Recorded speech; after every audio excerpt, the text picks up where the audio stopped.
নতুন প্রজন্মের মোবাইল আসক্তি কমিয়ে ফুটবলে আগ্রহ বাড়ানোর উদ্দেশ্যে বিরাটিতে পালন করা হলো ফুটবল প্রেমী দিবস। 1980 সালের 16 আগস্ট ইডেন গার্ডেনে ডার্বি ম্যাচে 11 জন ফুটবল সমর্থক মারা যায়।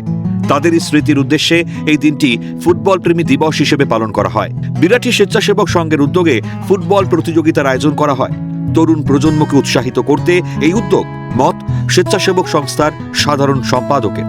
1980 সালে আজকের দিনে এই মোহনবাগান ইস্টবেঙ্গলের খেলার সময় এই ইডেন গার্ডেনের একটা অংশ ধসে পড়ে যায় এবং তাতে 11 জনের মৃত্যু হয়।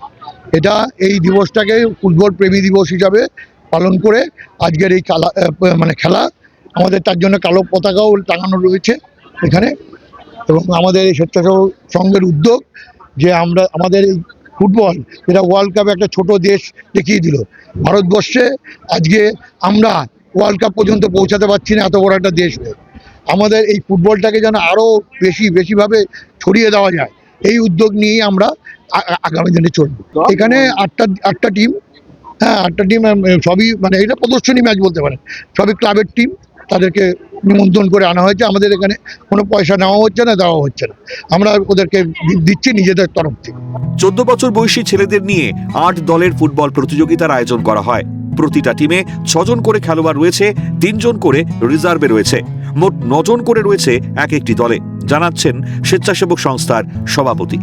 জেনারেশন যারা এখন আছে, আমরা যে জেনজিদের পরে যে জেনারেশন আসছে, এরা হলো জেনজি আর জেন আলফার মাঝের একটা জেনারেশন।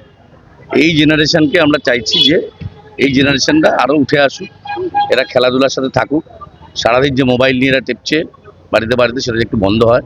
তরুণ প্রজন্মকে মাঠমুখী করার এই অভিনব উদ্যোগের ভূয়সী প্রশংসা করেছেন প্রাক্তন ফুটবলাররাও। ছোট ছোট বাচ্চাদের আন্ডার 14 বড়দের নিয়ে আমাকে বলেছিল বড়দের না, বাচ্চারা খেললে আমাদের বাচ্চাদের বিকাশ হবে। আর সব থেকে আমাদের সভাপতি যেটা বললো যে ফোনের থেকে দূরে থাকার জন্য আমাদের প্রত্যেকে মেসেজ দিচ্ছি বাড়িতে গার্জেনদের যে যারা ফোন থেকে দূরে থাকে মাঠে আসুক, মাঠমুখী হোক বাচ্চারা। তার জন্য স্বেচ্ছাসেবক থেকে এই সুন্দর একটা প্রোগ্রাম করার জন্য অশেষ ধন্যবাদ। গীতাপাঠ অপেক্ষা ফুটবল খেলা ভালো, এই মহান বাণীকে সামনে রেখে মূলত নতুন প্রজন্মের মোবাইলে আসক্তি দূরীকরণ ও ফুটবল প্রেমী হিসেবে এই অভিনব উদ্যোগ। শান্তনু সাহার রিপোর্ট, ক্যালকাটা নিউজ।